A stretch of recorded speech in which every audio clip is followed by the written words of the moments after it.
Toastmasters Club is a place where you meet people who can speak. Some have many expressions. They're using their vocal variety. But what do you do in your club?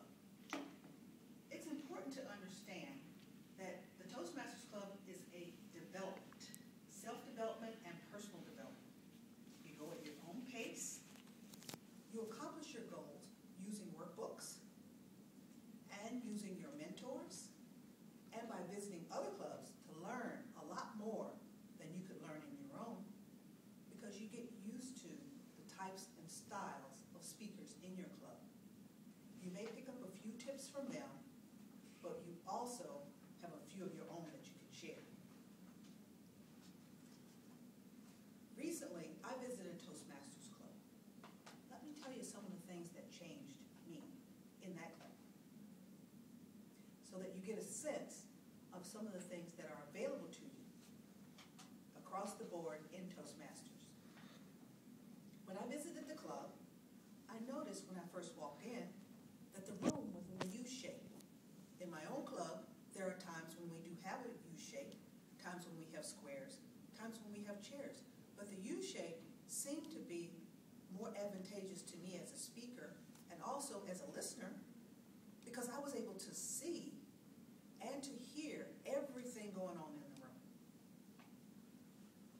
That advantage gave me a chance to pick up on hand gestures, the way people were using their faces, and when they said you knew exactly who they were talking to, and everyone else in the room did as well.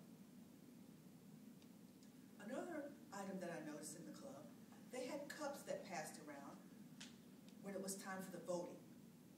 That gave everybody the opportunity to vote, place their vote in the cup, and pass the cup on to the next person without disturbing any and everything else that was going on in the meeting.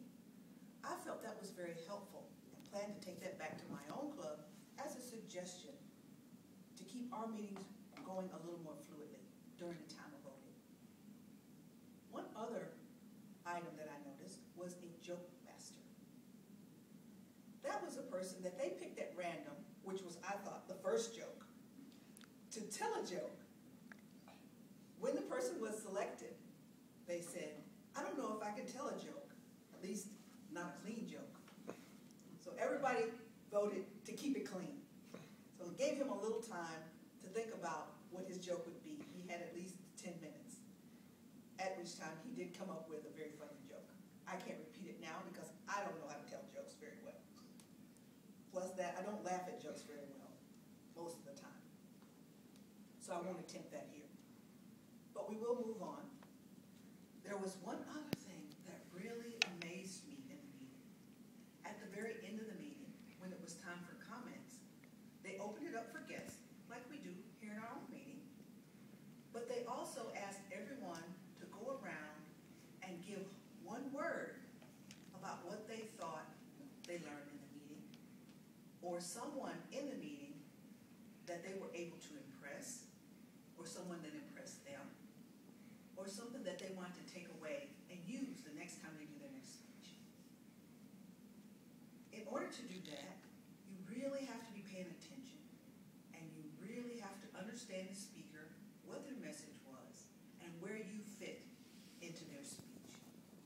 That was the last thing I learned in the next meeting. I do fit in every speech. If I'm listening attentively, I'll find out where. And then I might bring home something that I can use. That's in an outside club that I recently visited. In my own club, there are people who I feel have a world of education that they can give me. And I try to pull it from them and glean it from them as I'm listening. But there's always so much going on. I'm very excited just to be in the meeting, because it gives me that time to focus on me, focus on what they have for me, focus on what I can give to them.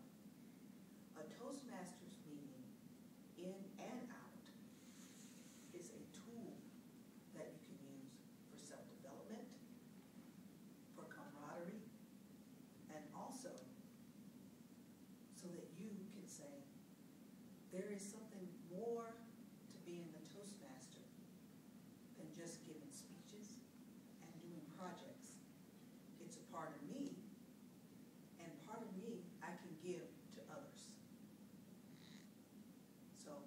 think about Toastmasters, think about not just yourself or where you are locally or where even you work. Think about the whole world. Toastmasters International gives us all the opportunity to know how